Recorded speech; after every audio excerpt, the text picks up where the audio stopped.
स्वागत है सभी का द्रोणाचार्य क्लासेस के यूट्यूब चैनल पर। मैं हिमांशु कश्यप। जैसे कि आप जानते हैं, पिछली क्लासेस में हमने बाल विकास के सिद्धांतों के बारे में बात कही थी। पिछली 2 क्लासेस हो चुकी हैं जिसका लिंक हम डिस्क्रिप्शन में दे देंगे। आप वहां जाके क्लासेस ले लीजिएगा। उन क्लासेस को लेने के बाद तब जाके ये क्लास लीजिएगा।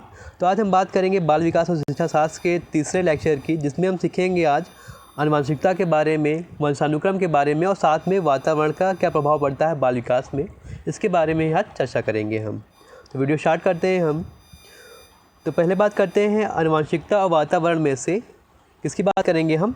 आनुवंशिकता की, यानी जिसको हम बोलते हैं क्या, वंशानुक्रम या फिर हेरिडिटी। जैसे कि हम जानते हैं बच्चों के विकास में वंशानुक्रम और वातावरण का काफ़ी बड़ा महत्व होता है, क्योंकि वंशानुक्रम के द्वारा ही हमारी संरचना का विकास होता है और साथ में हमें जीवित रहने के लिए वातावरण की काफ़ी आवश्यकता पड़ती है। आगे बढ़ते हैं हम। आगे बात करते हैं पैतृक गुण की या जीन्स की। अब बात करेंगे जीन्स के बारे में कि जीन्स क्या होते हैं, क्या प्रभाव पड़ता है हमारे वंशानुक्रम पर। तो बात करते हैं इसके बारे में हम।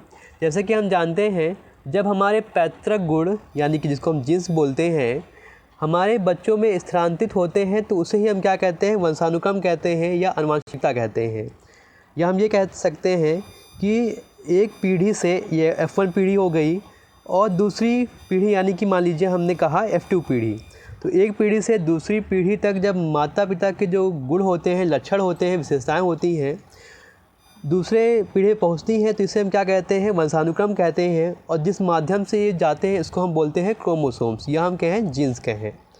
तो बात करते हैं हम जीन्स की। जीन्स क्या होते हैं भाई? जैसे कि हम जानते हैं हमारे शरीर में सेल्स पाई जाती हैं। जो शरीर होता है काफ़ी छोटी छोटी सेल्स से बना होता है, जिसके अंदर क्रोमोसोम्स पाए जाते हैं। चित्र में आप देख रहे होंगे ये सेल बनी हुई है और सेल के अंदर क्या है, क्रोमोसोम्स पाए जा रहे हैं। और जो ये क्रोमोसोम्स होते हैं इसके ऊपर ही डॉटेड जो स्ट्रक्चर होता है उसको हम बोलते हैं जीन बोलते हैं, है ना। तो जीन क्या होता है, ये प्रभावी लक्षण होता है। इसके द्वारा ही एक पीढ़ी से दूसरी पीढ़ी में जो लक्षण होते हैं माता पिता के पहुंचा जाते हैं। तो इनके बारे में अच्छे से बात करेंगे हम आगे। तो आगे हम बात करते हैं क्रोमोसोम्स की। तो अगर देखा जाए मनुष्य में क्रोमोसोम की जो संख्या होती है वो 46 होती है। अगर हम बात करें जोड़ों की तो ये 23 जोड़े होते हैं। आगे बात करें क्रोमोसोम्स की प्रकार की, तो 2 प्रकार का होता है, ऑटोसोम्स की और सेक्सोसोम की। तो जो ऑटोसोम होते हैं, अगर बात करें हम 23 जोड़ों की, तो 22 जोड़े जो होते हैं वो ऑटोसोम होते हैं और जो सेक्सोसोम होते हैं वो 1 जोड़े होते हैं। मतलब अगर हम संख्या की बात करें हम, तो ऑटोसोम जो होते हैं बात करें 44 होते हैं और जो सेक्सोसोम होते हैं ये 2 होते हैं। 44 2 जोड़ेंगे कितना आ जाएगा, 46 आ जाएगा। इनके बारे में बात करते हैं हम। तो पहला हमारा क्या है, ऑटोसोम से। आप लोग लिखते रहिएगा, नोट करते रहिएगा। तो जो स्टार्टिंग में बात की थी 22 जोड़ों की, जो 22 जोड़े क्रोमोसोम्स होते हैं वो क्या होते हैं, आकार में एक जैसे होते हैं, समान होते हैं। चाहे वो स्त्री हो चाहे पुरुष हो, दोनों में एक जैसे ही पाए जाते हैं। जिनको हम क्या समान होते हैं, इनको हम बोलते हैं ऑटोसोम्स। लेकिन जो 23वां जोड़ा होता है, जो 23वां जोड़ा होता है जिसको हम सेक्सोसोम बोलते हैं, वो क्या होता है, वो बात करें पुरुष और महिला में दोनों में अलग अलग होता है। अगर हम बात करेंगे पुरुष की, तो पुरुष में क्या पाया जाता है, XY क्रोमोसोम पाया जाता है। अगर बात करें हम स्त्री की, तो उसमें XX क्रोमोसोम पाया जाता है। तो भाई पुरुष में एक क्रोमोसोम क्या होता है, वो अलग होता है, जिसके कारण क्या होता है, लिंग का निर्धारण होता है कि जो होने वाली संतान होगी लड़की होगी या लड़का होगी। तो आगे बात करते हैं डगलस की। डगलस और हॉलैंड ने भी कहा हुआ है, वंशानुक्रम के अंतर्गत सभी संरचनाएँ, भौतिक विशेषताएँ, कार्य या क्षमता जो उन्होंने अपने माता पिता तथा पूर्वजों से अर्जित किए हुए हैं, ये सब शामिल है। तो वंशानुक्रम में क्या होता है भाई, ये सभी क्षमताएं होती हैं जो उनको माता पिता या उनके पूर्वज से मिलती हैं। ये सब क्या होता है, वंशानुक्रम होता है। आगे हम बात करते हैं वंशानुक्रम के महत्व की। काफ़ी इम्पोर्टेंट है, याद रख लीजिएगा, इसको नोट कर लीजिएगा। तो पहला है व्यक्तियों में भिन्नता। तो वंशानुक्रम के कारण ही व्यक्तियों में भिन्नता पाई जाती है। साथ में हम भिन्नता के आधार पर समायोजन भी सीखते हैं। जैसे कि बात करते हैं एग्जाम्पल की, इन्हीं भिन्नताओं के कारण अध्यापक अपनी शिक्षा प्रक्रिया में समायोजन करता है। जैसे मान लीजिए बच्चे क्या हैं, अलग अलग प्रक्रिया सीख रहे हैं, उनमें भिन्नता है तो उसके आधार पर ही अपना शिक्षण कार्य करेंगे और उनके आधार पर ही हम उनका सिखाने का प्रयास करेंगे। आगे बात करते हैं जो क्षमता होती है जन्मजात होती है।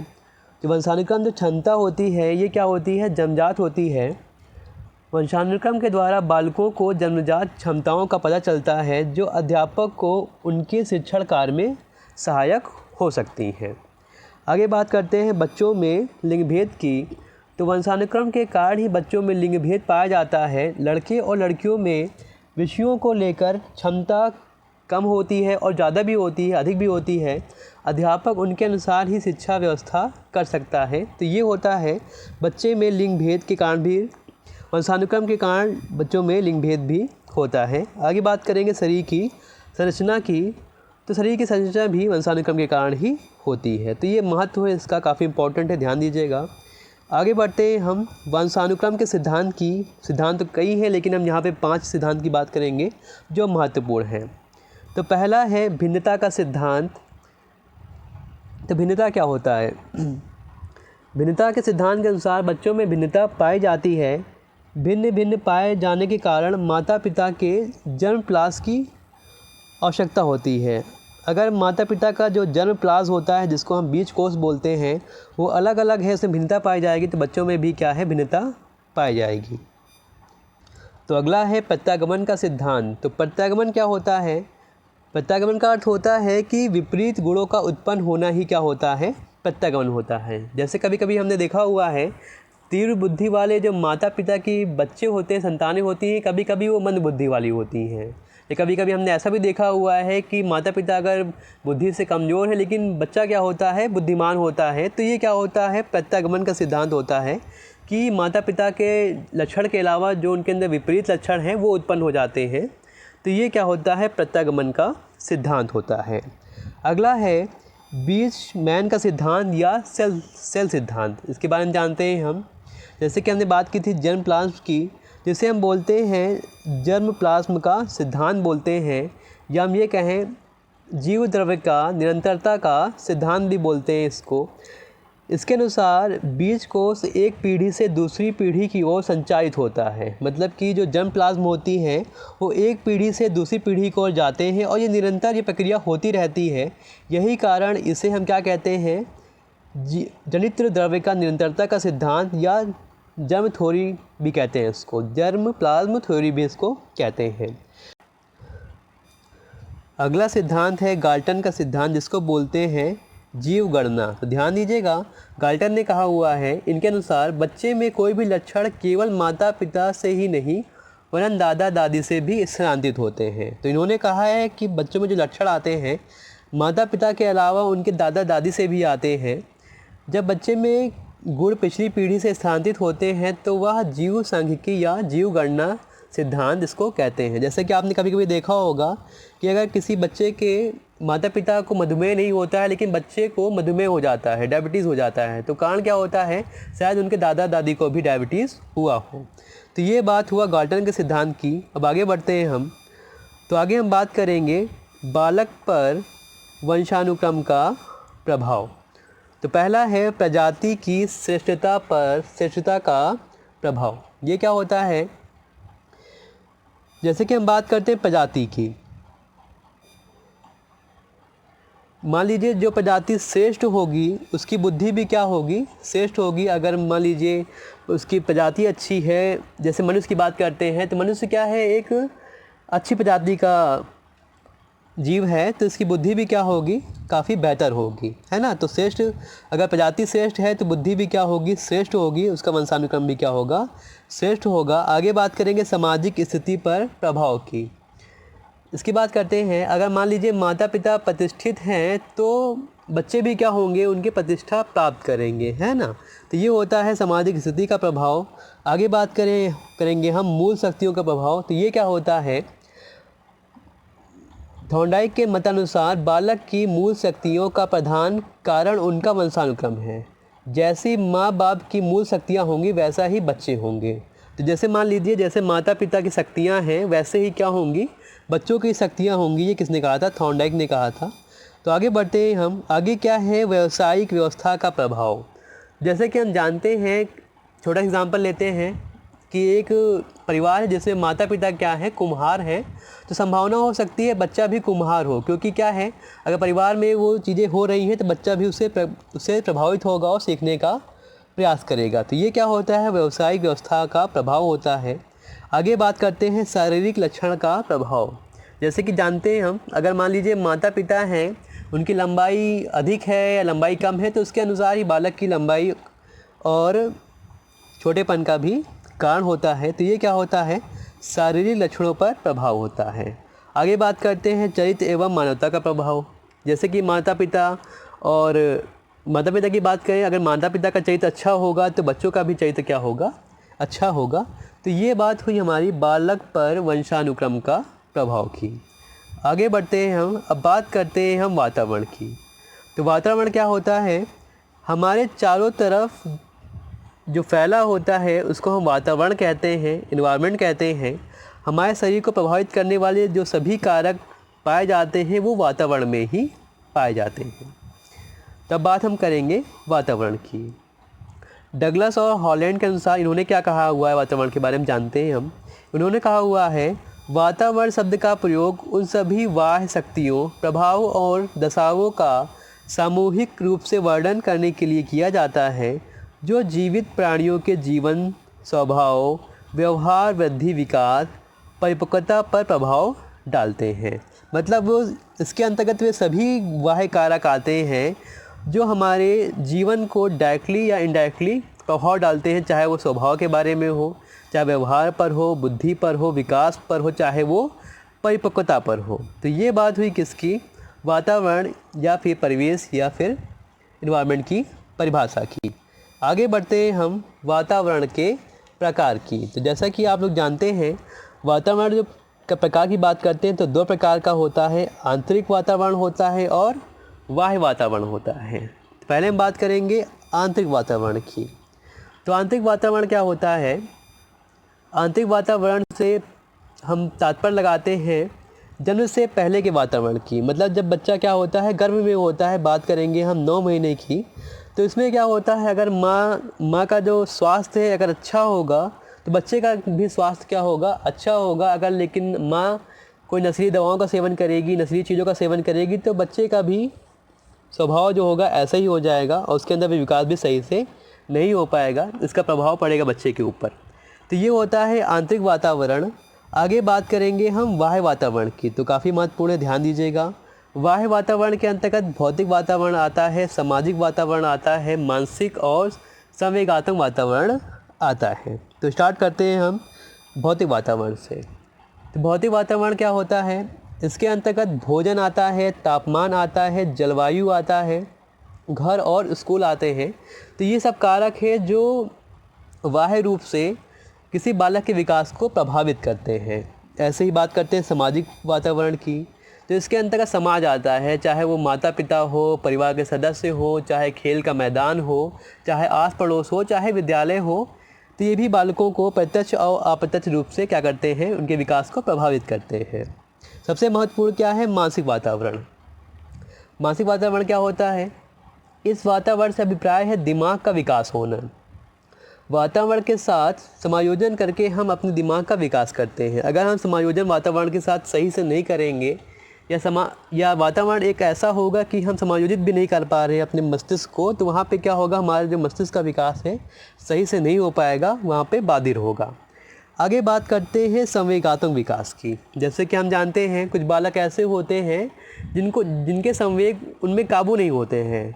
होता क्या है, बच्चे अचानक से रोने लगते हैं, अचानक से गुस्सा हो जाते हैं, है ना। तो कभी हमें ऐसा नहीं करना है कि उनके संवेगों को दबाना है हमें, है ना। जानने का हमें प्रयास करना है कि क्या कारण है वो चीख रहा है, क्या कारण है वो रो रहा है। तो अगर संवेगों को प्रभावित करेंगे हम तो क्या होगा, उनमें संवेग सही से उत्पन्न नहीं हो पाएंगे और वो वहाँ उनके अंदर जो दबाव है वो बना रहेगा, है ना। तो संवेगों को हमें उभारना है और अच्छे से उनका विकास करना है। आगे बात करते हैं, ये बात होगी आंतरिक और बाह्य कारक की। आगे बढ़ते हैं हम, तो बात करेंगे हम बच्चे पर वातावरण का प्रभाव। क्या क्या प्रभाव पड़ता है वातावरण का। जैसे कि हमने जाना है, ज़रूरी नहीं है कि प्रभाव जो पड़ रहा है वो सिर्फ अनुवांशिकता का हो। अनुवांशिकता के साथ साथ वातावरण भी काफ़ी ज़रूरी रखता है। बालक के विकास में और काफ़ी वो प्रभाव डालता है। तो पहला हमारा है शारीरिक विकास पर प्रभाव। जैसे कि हम जानते हैं कि जो हमारा शारीरिक विकास होता है उस पर मुख्यतः प्रभाव पड़ता है वंशानुक्रम का या आनुवंशिकता का, लेकिन इसके साथ साथ वातावरण का भी काफ़ी प्रभाव पड़ता है। तो आगे हम बात करेंगे प्रजाति की श्रेष्ठता पर प्रभाव। तो ज़रूरी नहीं है कि अगर माता पिता की प्रजाति अच्छी है या फिर मनुष्य की प्रजाति का है तो वो बुद्धिमान ही होगा। एग्ज़ाम्पल हम लेते हैं, अमेरिका की 2 जनजातियां हैं, या बात करें अमेरिका के 2 लोग हैं, एक तो निग्रो जनजाति के हैं और एक गोरे प्रजाति के हैं।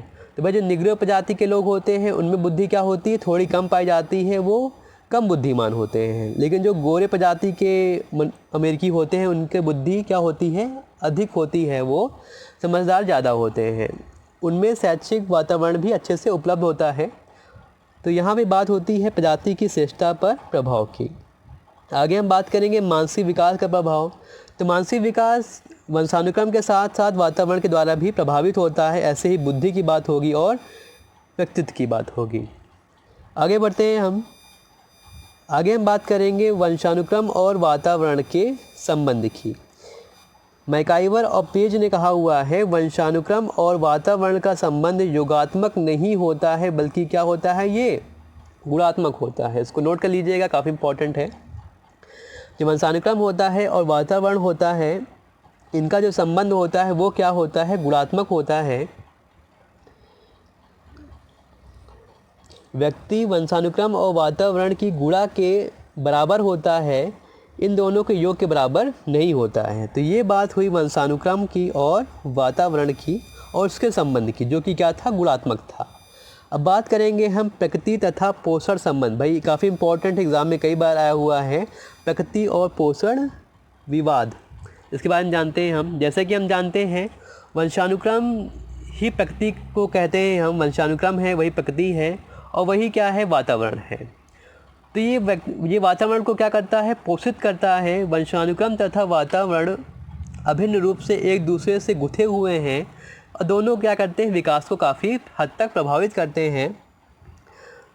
अगर हम बात करते हैं विकास की, तो विकास क्या होता है, वंशानुक्रम या फिर आनुवंशिकता और वातावरण का क्या होता है, गुणज परिणाम होता है। इसको हमने एक समीकरण में भी लिखा हुआ है कि विकास बराबर आनुवंशिकता गुणे वातावरण। तो ये दोनों क्या होते हैं, आपस में गुणज का ही परिणाम होते हैं। तो ये हमारा जो चैप्टर था आज का कंप्लीट हुआ। अब बात करते हैं कुछ इम्पोर्टेंट क्वेश्चन की जो एग्ज़ाम में आए हुए हैं। तो पहला प्रश्न हमारा है, व्यक्तिगत भिन्नताओं का प्राथमिक कारण क्या है। तो बात करते हैं व्यक्तिगत भिन्नताओं की, इसका प्राथमिक कारण क्या हो सकता है। तो विकल्प देखिएगा, पहला विकल्प है लोगों के द्वारा माता पिता से प्राप्त आनुवांशिक संकेत पद्धति, या फिर जन्मजात विशेषताएं, या फिर पर्यावरण प्रभाव, और चौथा है आनुवांशिकता एवं पर्यावरण के बीच जटिल पारस्परिक क्रियाएं। तो भाई ध्यान से देखिएगा, पहला विकल्प क्यों नहीं होगा, क्योंकि इसमें सिर्फ आनुवांशिकता की बात कही गई है। दूसरा भी आनुवांशिकता की बात कही गई है, लेकिन तीसरे में सिर्फ पर्यावरण की ही बात कही गई है। चौथे विकल्प में आनुवांशिकता के साथ साथ पर्यावरण दोनों की बात कही गई है। तो चौथा विकल्प क्या होगा, सही होगा, क्योंकि हमने बताया था अगर विकास की बात करें या व्यक्तिगत भिन्नता की बात करें तो आनुवांशिकता के साथ साथ पर्यावरण दोनों को ही काफ़ी अच्छा रोल होता है। आगे बढ़ते हैं हम। अगला प्रश्न है, आनुवांशिकता और पर्यावरण की भूमिका के बारे में निम्नलिखित में से कौन सा कथन सत्य है। तो पहला है, पर्यावरण केवल बच्चे के भाषा विकास में महत्वपूर्ण भूमिका निभाता है। तो केवल पर्यावरण ही भूमिका नहीं निभाता है, बाकी चीज़ें भी निभाती हैं। तो ये भी विकल्प क्या हो गया, गलत हो गया। अगला है, विकास के कुछ पहलू आनुवांशिकता और कुछ अन्य वातावरण के साथ अधिक प्रभावित होते हैं। तो बिल्कुल बात सही गई है, कुछ होते हैं आनुवांशिकता से प्रभावित होते हैं, कुछ क्या होते हैं, वातावरण से प्रभावित होते हैं। तो ये विकल्प क्या हो सकता है, सही हो सकता है। आगे बढ़ते हैं हम। तीसरा क्या है, सीखने और प्रदर्शन करने की एक बच्चे की क्षमता जीन द्वारा पूरी तरह से निर्धारित होती है। तो पूरी तरह से जीनों के द्वारा ही निर्धारित नहीं होती है, साथ साथ वातावरण के द्वारा भी निर्धारित होती है। तो यह विकल्प क्या हो गया, गलत हो गया।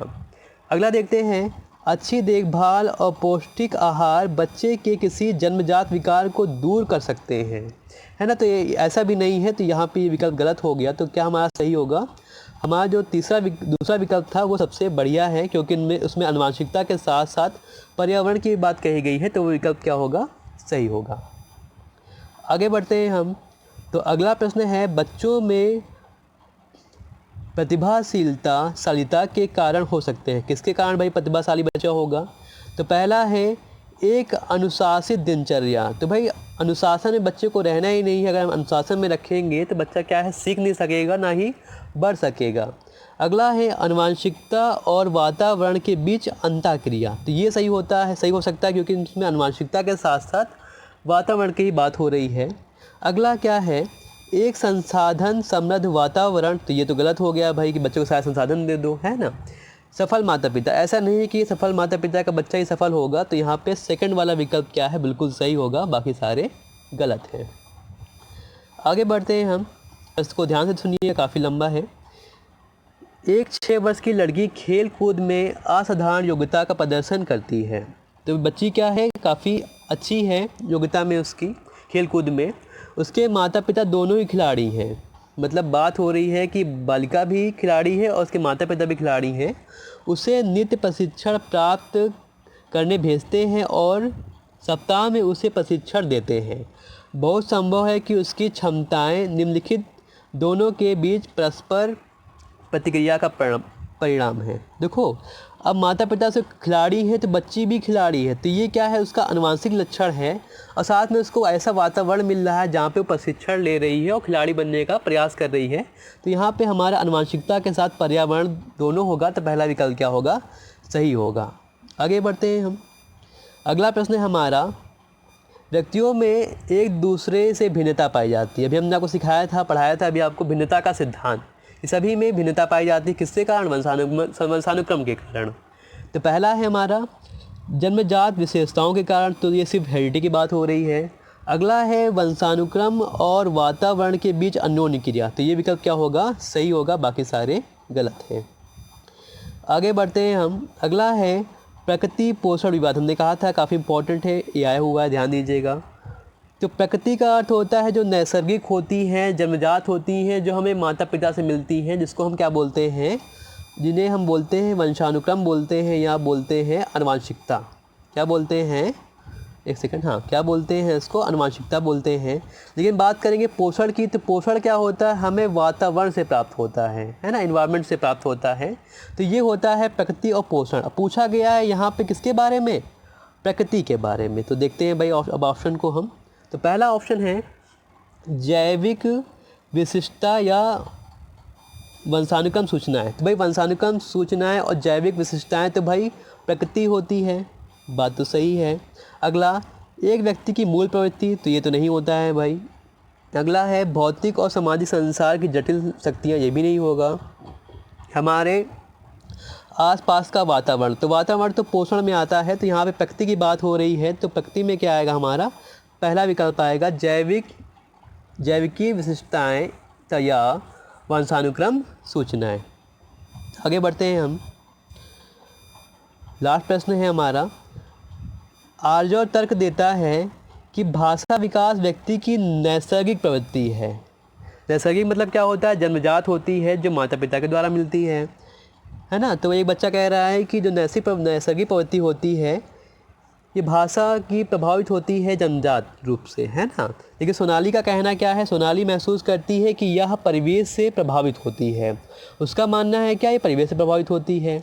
तो आर्य और सोनाली के बीच में जो चर्चा हो रही है, किसके बारे में हो रही है, प्रकृति और पालन पोषण वादीवाद की। तो यहाँ पे चौथा विकल्प क्या होगा, सही होगा।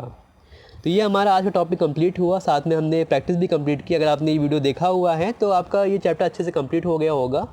अगर आपको ये अच्छा लगा है, साथ में लाइक करें और कमेंट करें, कमेंट करके ज़रूर बताएं कि आपको हमारा वीडियो कैसा लगा, और साथ में अधिक से अधिक लोगों को शेयर करें जिससे बाकी लोग भी इसको देख सकें। तो आज के लिए इतना ही, मिलते हैं अगली वीडियो में। धन्यवाद।